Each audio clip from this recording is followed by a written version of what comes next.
Yeah, so let's start. A few words about me. I'm a Golang developer and tech lead at Converge. We mainly dealing with Kubernetes and cloud-native stuff. We're building a platform for AI and machine learning on top of the Kubernetes. I'm a husband and father of 2 kids. And finally, I'm at the middle of my skipper course, and I'm at the end, and I'm really excited about this. And so what is talk about? We will talk a bit about containers and device sharing, and then how this works in Kubernetes, how the Kubernetes manage resources, and how Kubernetes manage these resources. What are the production-grade challenges? And finally, we will talk about MetaGPU, which is our open source project. Yeah, so let's start. So let's talk a bit about how we can share device on Linux. And if I will take a simple example where I am creating simple loopback file, and I would like to share this loopback file, like I would like to mount it, and I would like to mount it between, I would like to use it between many different processes, right? So I will be able to mount it as read-only as much as I want, right? But if I will try to mount it as a read-write, it will fail. Now, this is pretty obvious example which can teach us one simple fact. Sharing devices between processes on Linux will be depends on 2 things, basically, on the device driver and on the setup, on the configuration. So in some cases, I will be able to share device, and in another case, I might not be able to share this device. So with that, let's move to the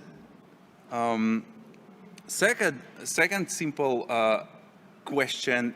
And we are talking about Kubernetes and AI and GPUs. So how easily I can share GPU device between 2 Docker containers? What do you think, guys? How easily I can share my GPU device? So I think the most simple thing that we can do is just figure it out, right? So I have very simple TensorFlow script, and this TensorFlow script uses GPU index 0. And I would like to run 2 Docker containers and see if they both will be running and if they both will be use this GPU. So let me show you really quickly. This is my bash script. This is my 2 containers, and I will just execute this script, and my 2 containers are up and running. If I will check logs, and this is GPU -1 container, and this is logs for the second one. So it seems like both Docker containers are up and running, which means I were able to share single GPU between 2 different containers, right? So what about NVIDIA SMI? Yeah, so you see these processes, they belong to these containers, and it seems like everything is working. So if I came from the non-Kubernetes area, right, but I do want to use Dockers or containers in general, I can say that I will be able to share my GPU devices between my containers, which is really good. Now, I will clean up this one. So what about Kubernetes? Will be it possible to achieve exactly the same behavior with the Kubernetes, right? So again, like it's open question. It might be yes, might be no, but again, we can easily figure this out, right? So let me jump to my second panel, and you see now I'm going to deploy exactly the same container, but this time I'm going to use Kubernetes manifest and Kubernetes cluster. I will create 2 replicas of this container, like 2 replicas inside this deployment, and I will use 1 GPU, exactly the same scenario as it was with Docker. So now, if I will apply this, if I will create like that, yeah. So my, you see, I created I created this deployment, and one container is running, the second one is pending. Any idea why it's pending? Pending on what, or what for it is pending? It's waiting for new machine. Okay, let's see why it's waiting, and we can pretty easily describe this. And indeed, it has inefficient NVIDIA GPU.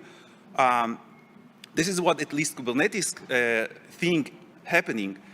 Now, okay, it's saying that I have not enough GPUs. Let me run NVIDIA SMI and see what is going on. So indeed, there is only one process that is running, but my GPU utilization is equal to 0, and I'm using only 2 gig of memory, where I have in total almost 12 gigabytes of memory. So Kubernetes just not aware about the fact that I do have enough GPU capacity. It's just saying I do not have enough, right? So, and this behavior seems not right, because if I came from the Linux world, right, I were able to share my GPU device. Then I took Docker, and I also able to share a GPU device. So why Kubernetes does not allow me to achieve the same behavior, right? Because Kubernetes is based on Linux, it is based on containers, but it is not. In fact, we see that it is not possible. So you know what? Let me clean this up, right, like that. And now I want to achieve exactly the same behavior as with Dockers. I would like to achieve exactly the same behavior with the Kubernetes. So yeah, I will change a bit my deployment manifest, and I will try to apply it again. Now, so what kind of changes I will apply to achieve the same behavior as I had with Docker? So first of all, I will remove these resource limits, and NVIDIA, I will just remove it. You see, this is the 10.yaml file that I'm going to apply, and we won't find here any NVIDIA.com anymore. And this is first change. The second change is I will add one environment variable, NVIDIA visible devices, and I will just statically set it to 0. So now let me create this YAML like that and see what will happen. Okay, so now I have single container. Let me scale it to 2 containers, and let's see if it will be running. It is running. Okay, it's really cool. So let me scale it to 4 containers. Oh, not 41. By the way, 41 will work as well. Let's see. Yeah, so I have 4 containers. This is awesome. What about NVIDIA SMI? And NVIDIA SMI, I see 4 processes. So I was able to share my GPU, right? I did not install any devices plugins. I mean, nothing. I achieved exactly the same behavior as I had with Docker and with Linux. And basically, like from this point, I can go to my manager and say, hey, I'm able to share my GPU, like GPUs. I'm able to achieve the fractional GPU, right, without even writing a piece of code. But probably if this was true, this talk wouldn't happen, right?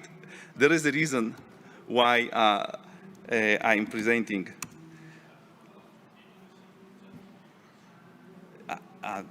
What? Yeah, so yeah, this is exactly what I'm going to talk next. So exactly, usually we use Kubernetes when we have at least plans to use more than one node, and right. So and if we will have more than one node, we will have many different device specs, right? I might have different amount of GPU units, different amount of memory on each device, and I will need to address this in a certain way. Also, how I will choose the right node. This is also something that I need to care of. in some way, how are I going to calculate total availability and capacity? In my example, I were able to create, like I started from 1, go to 2, I scaled it to 4, and I can, like, it's completely unmanageable. Someone need to enforce and calculate what is the availability and capacity, like to how many pieces I would like to split my device. And finally, what to do if some devices are not healthy, right? Today we have all these cloud node groups in clouds, and we have scale to 0 policies and so on. And might be my device is not healthy, maybe yet not healthy, and I need to address this as well. And probably there are many other reasons that I'm not mentioning here, but they exist, right? So with that, what kind of resources we have out of the box inside Kubernetes? I mean, what resources Kubernetes manage for us? And we have CPU, memory, ephemeral storage, and huge pages. All those are available out of the box, which means Kubernetes is aware about total capacity and allocatable, which help us as the end users to schedule our workloads in the way that we are aware about, like, what amount of CPU I'm going to request, and the memory, and if I have enough or not enough, and Kubernetes will match the right node for me, and so on. But obviously, we have much more resources than these 4, right? One of them is GPU, but Kubernetes itself does not address GPU issue in any way. And this is where the custom node resource and device plugin came in. Actually, what Kubernetes allow us to do is we can extend Kubernetes and implement required logic for our device, right? So I can say, I can decide now how I'm going to allocate device, right? What should happen exactly when I'm allocating device, and so on and so on.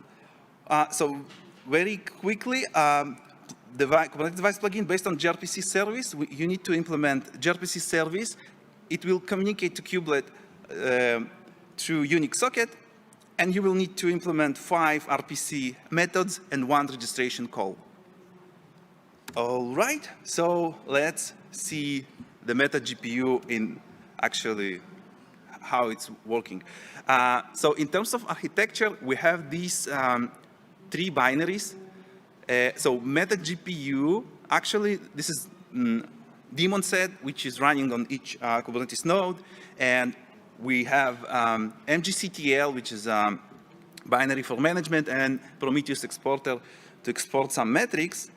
The share logic, by default, we're going to split each GPU unit to 100 pieces, where each piece representing 100%. The memory and GPU utilization computed relatively to allocated amount of meta GPUs. All right, so if I have 1 GPU card, I will have 100 meta GPUs. If I have 2 cards, like 1 card, 2 units, I will have 200 meta GPUs. Okay, so let's try and make it fractional, but this time let's make it fractional in the right way.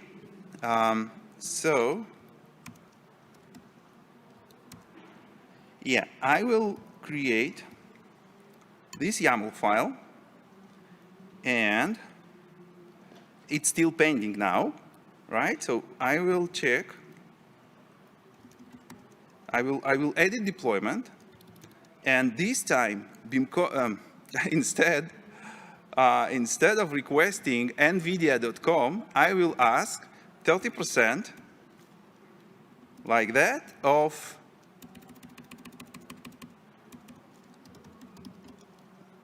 MetaGPU, right? Converge.io, MetaGPU. This is what I'm going to ask for. And I'm saving this one. Let's look on the pods now. Okay, so now my 2 pods are up and running, which is exactly what I want to have. And now I can try and scale it. I will try to scale it to 4. Let's see if I will be able to scale it to 4. Yeah, and obviously, I won't be able to scale it to 4, right? Because I have 100% and I allocated 30% to 3 pods, so 1 won't be able to run. Now, if I will look on the node itself and I will describe this node, what I will find out is now I have Converge.io MetaGPU, which is equal to 100. And from this, I allocated 90. All right? So these actually allow me to manage resource allocation in a way, like in manageable way, right? It's not like that now that any users can create as much as they want. Now they can create exactly up to available resources. All right. So, all right. So the next thing that I would like to show you is actually Kubernetes, like how GPU is natively, how native GPU inside Kubernetes.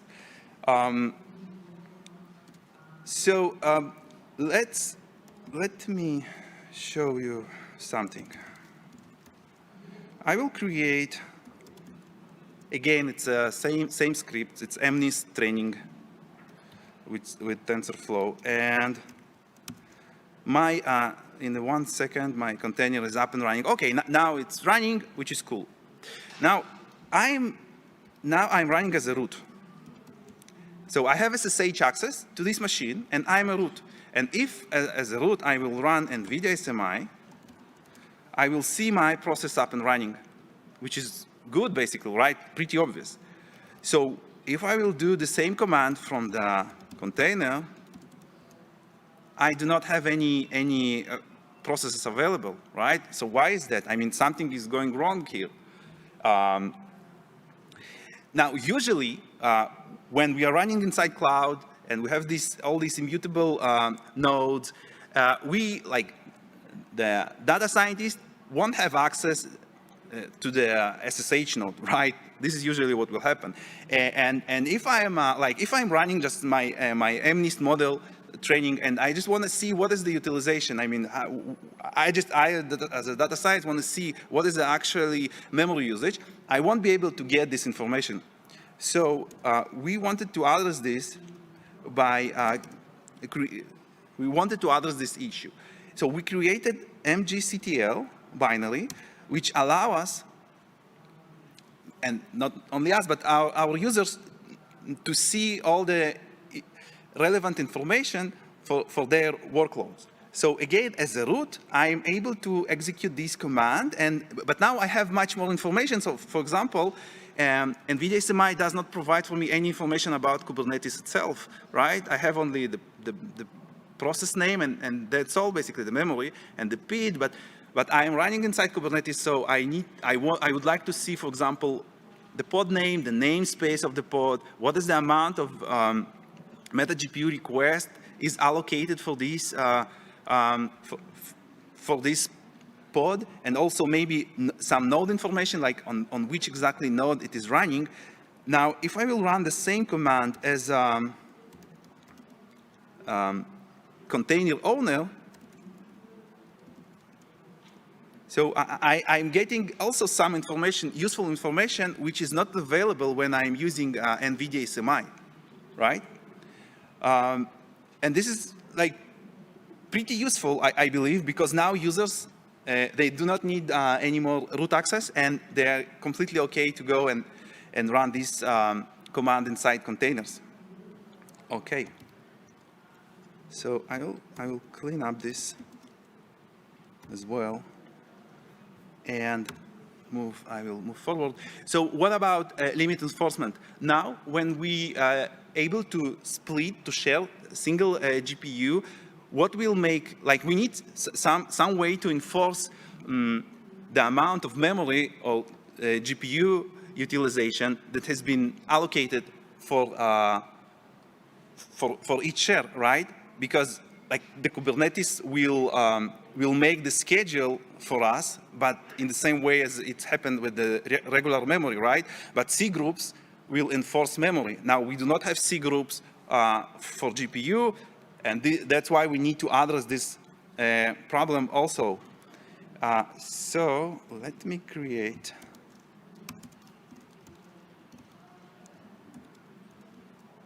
Oh. Okay, so now I created again 2 MNIST training jobs, and if I will run mgctl again, what I will see is actually my second container becomes red, right? You see it's red? Yeah, it's red. So why it's red? Because it uses more memory than it should, right? So I have 10 MetaGPU requests, which equal to 10% of the GPU unit, and it should use up to 1 gig, but in fact it uses much more. So what can I do with that now? So I can either issue an alert, right? Or I can just pick up a phone and say, hey, dear user, you are using more than you should. And this is if I'm a nice person. But maybe, but I can, but also I can enforce this in the same way as C groups enforce this, just by killing this process. So I can achieve this enforcement if I will change some configuration, like memory enforcement. This is, currently it's set to false. If I will change it to true, and now I will need to restart my device plugin just to make sure it's fast.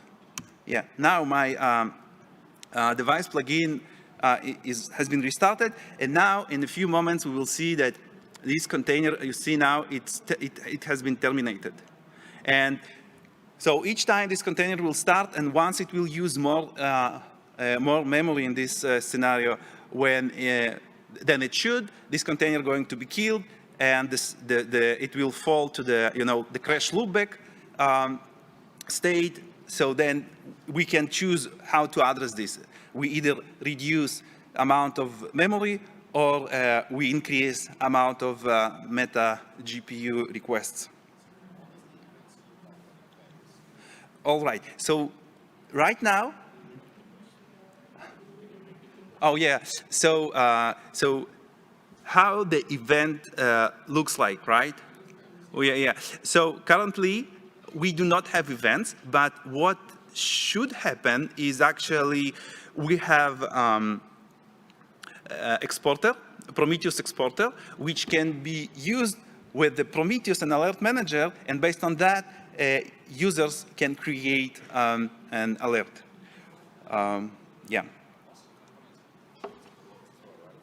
Yeah, definitely. Yeah, and we need to actually, like, it's open source project, by the way, it's completely open in GitHub, so any contribution are welcome. Yeah, so with that, basically, that's all what I wanted to share with you. Fast recap. So max utilization, limit enforcement, dynamic reshading, easy of use, and Kubernetes native. This is what we're trying to achieve. It is open source. Please contribute, use it, and thank you.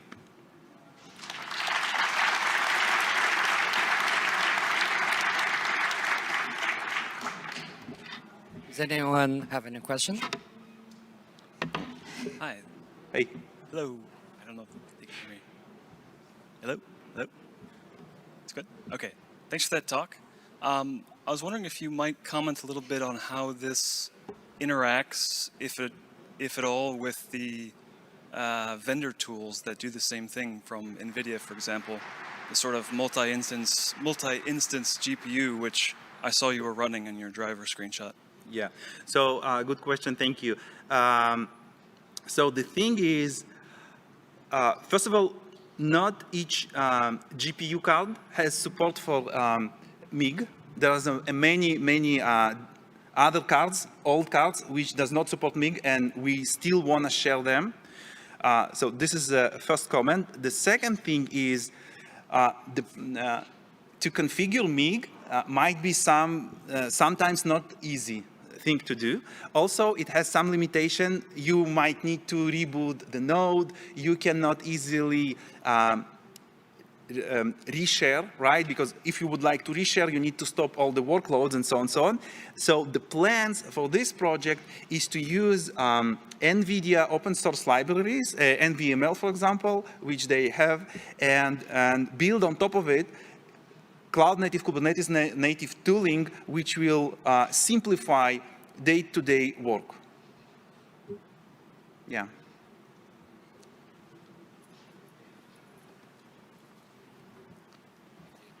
So as a user in a team, and especially when you're running in a multi-tenant approach, how do you get an information earlier on what GPU resources is on the node before you start like scheduling? And also, if you do schedule and there is no node, is there any possibility of that actually working with cluster autoscaler, so let's scale up more GPU nodes?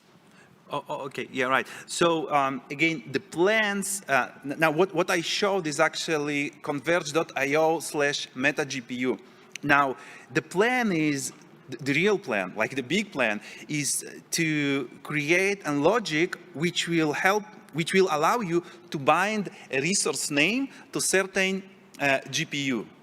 So you might imagine that you will have multiple resources names, and they will be bounded to different cards. So for example, I even can create a resource which I call Dmitry, converge.io/Dmitry, and this resource will represent certain GPU which only I can use.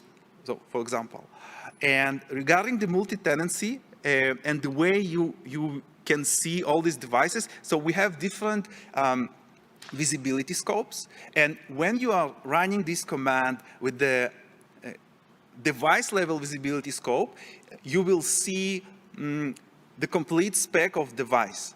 Now, to be able to see devices between different machines, right now, you will need to run this command on each node.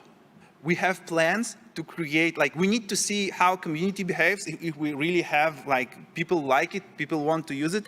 So then we will put some effort on this, and we will create central control plan where you can see all your devices, Grafana dashboards, alerts, you know, everything that really needed for production grade open source project.